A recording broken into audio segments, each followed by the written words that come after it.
Giving hope on the wings of butterflies, what you can do to help those inflicted with cancer. Plus, energy efficiency is key when it comes to keeping your bills low. What a local builder is doing to help homeowners cut costs. It's inevitable, cars break down. Do you know what to do when that happens? We speak with the folks from Simpson Towing to get all the do's and don'ts. And On the Edge performs on the Delmarva Life stage today. Delmarva Life starts right now. Good afternoon, everyone. I'm Lisa Bryant. I'm Jimmy Hopper. Welcome to Delmarva Live from historic Studio D. And we'd like to welcome our studio audience today. A lot of happy people. It's Friday. You were just wanting to come see the show, right? Simply because we have air conditioning and it's hot outside. It had nothing to do with it. It was just coincidental, I'm sure. Yeah, absolutely. Right? Well, we're only a couple hours away from a very exciting event, especially for some Little League baseball players. There they are, the West Salisbury Little League All-Stars. We're only a couple hours away from first pitch. They're in Brunswick.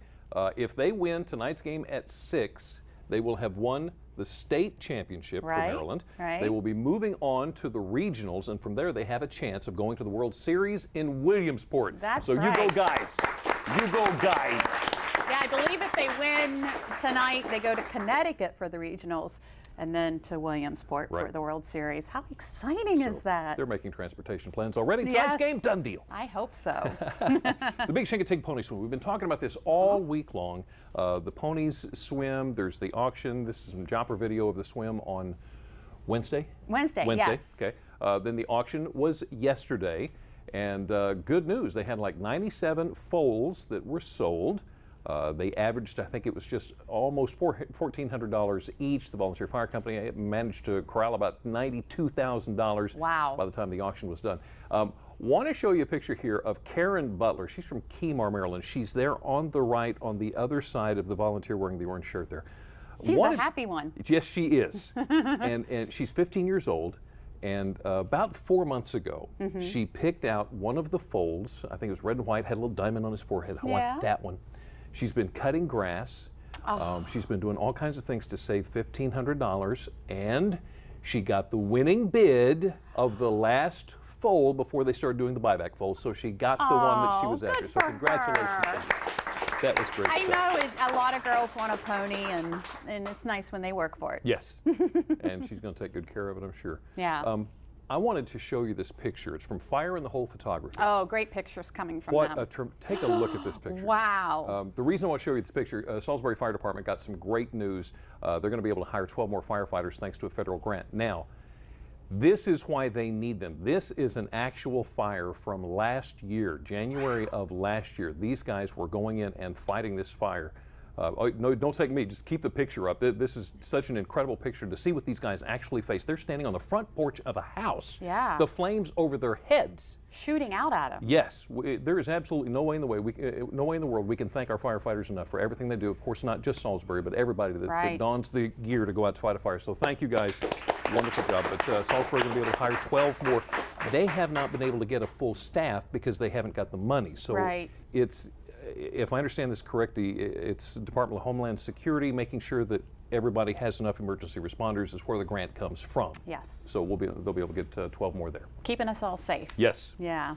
So did you see this article from Roy Harrell? I didn't. I mean, it's the one about the piping plovers, right? About the piping plovers. Yeah, I know Assateague Island, parts of it were closed. Had some in Assateague, had some up in Cape Henlopen. They've been spotted as far down as Cape Hatteras. It's mating season. It's mating season, so they're endangered, so they closed the beaches. And they should give them their privacy. They give them the privacy. Even if there is just one nesting pair, they shut down the beach to try to make sure that they're okay, that they can go ahead and have their babies grow up.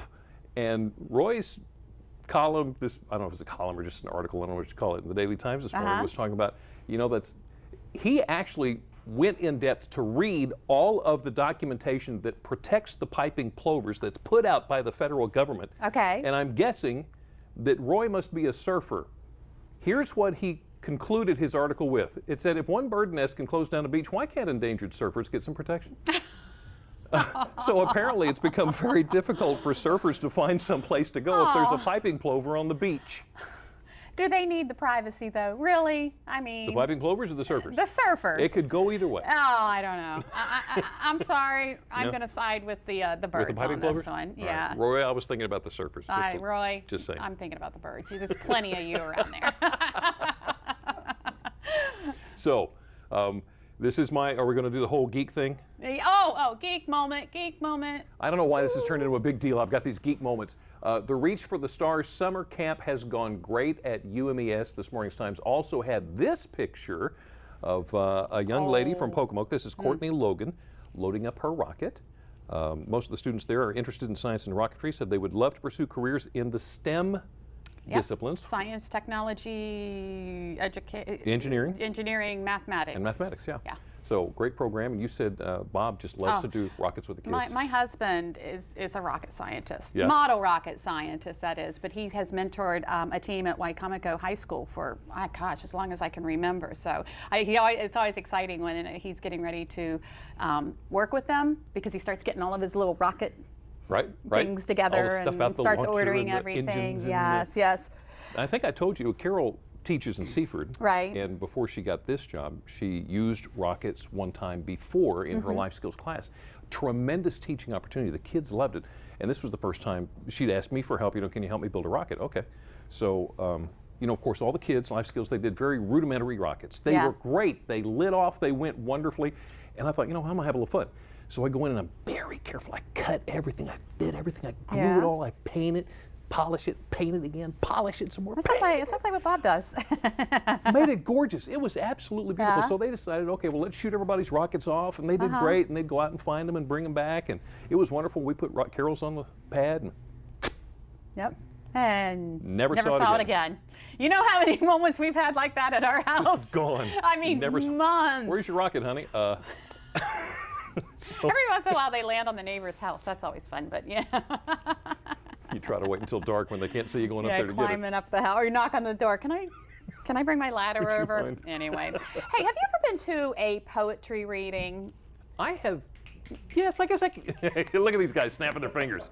I think I did. I didn't realize that's what it was until afterwards. I'm like, wow, that was pretty cool. Yeah. I mean, it's one thing to read poetry, but to go to a poetry reading, I think it's fascinating. Well, there's an event next weekend at UMES. It's called Coffee After Dark, the Triple Tasting. It's an event cascading with the brilliance of poetry, coffee and tea, and music. A lot of my favorite things right there. It's August 4th at 7 p.m. at the UMES SSC Theater.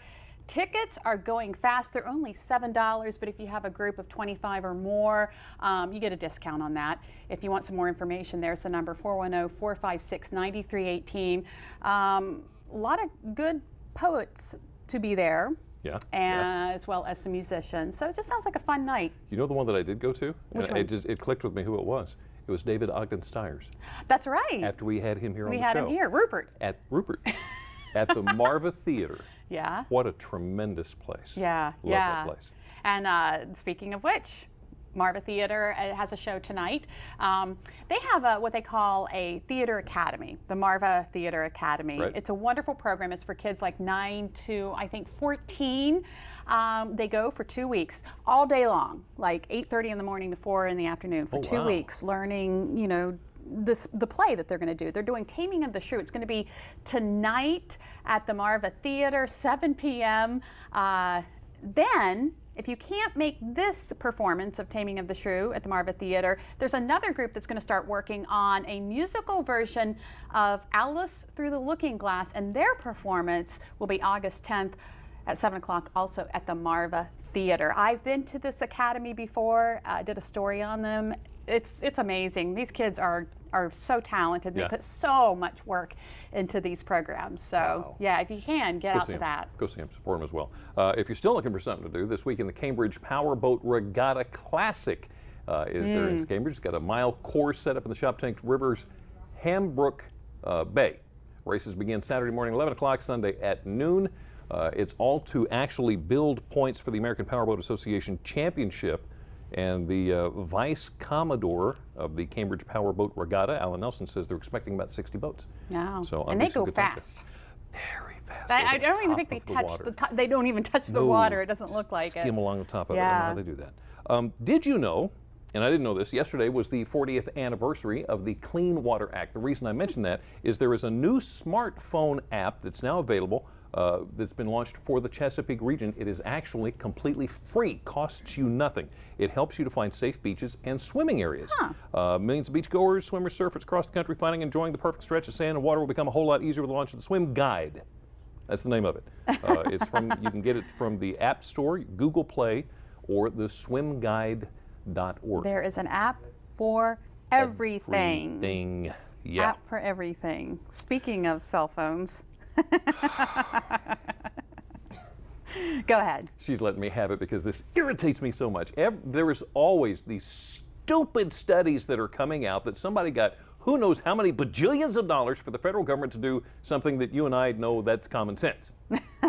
Okay. A doctoral candidate in media technology and society at Northwestern University thinks he's figured out when tweens, teenagers, young teenagers, yeah, tweens, are texting, it leads to a decline of language and grammar skills because when they punch in GR8, it's supposed to be great. When they want the word would, they spell it WUD. And don't say it. How did they spell your? I don't even want to know. You are? Mm-hmm. Oh my gosh. You know, what's interesting about that is, yes, he got federal money, but did he get a PhD figuring that out? He's a candidate. He could. And he got federal money to pay for it. And federal money to pay for it. Duh. Hello. Oh my goodness. So, and oh, by the way, what they're calling when you just write you or are instead of the whole word, they call that adaptive language. Adaptive language. I think that's the doctoral thesis terminology. Oh my goodness. Stupidest that's thing. That's so funny. We could have done that. I'm telling you, me and you have got to come up with some more studies. I know. We can make some money here. We just gotta write the grants. We'll share it with you. Once we come up with it, we'll share it with you. Do you like riding a motorcycle? No. Can we show you why some people probably don't like riding a motorcycle? This guy right here they were looking for in Canada. Let me explain to you why. Canadian police saw this, well, not this video, but this video. That's the guy right there. They found him. They found him. He turned himself in. And that motorcycle there? This is the motorcycle he's riding going down this highway 186 miles an hour. Oh, wait. Watch him shoot between these cars as he comes up on them. This video went on YouTube. It was over 1 million hits in just a few days. Oh, my goodness. You can see he's going fast. Wait till he gets to the traffic, though. Zip, zip. Oh, my goodness. Zip. Are you kidding me? You know, it's interesting that criminals do stupid things, but the criminals who videotape themselves doing stupid things, it doesn't get any stupider than that, does it? He was the one that mounted the camera to his bike and put it on YouTube. You're exactly right. Really? Duh. Well, he got caught. Got a guy to hook you up with to get a federal funded study done. Hey, there you go. We didn't say that. We'll get back to you with the results. We're going to make some money here. You just wait. Oh, my goodness. Up next on Delmarva Life, the simple yet symbolic beauty of a butterfly release. One organization is using the beautiful creatures to give cancer patients hope and support. How you can join in on Wings of Hope. And a little later on, so many things can happen while you're on the road. Whether your car breaks down, tire blows out, would you know what to do? Well, an expert is going to join us to help. Plus, they've performed up and down the East Coast. Today, they're in historic Studio D. We can't wait to hear more from On the Edge. Take us to the break, guys.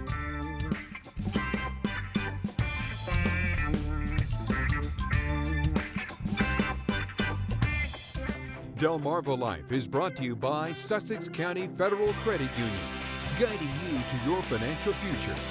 Peninsula Regional Medical Center, honored to serve the entire Delmarva Peninsula since 1897. And your local York and Mitsubishi dealers.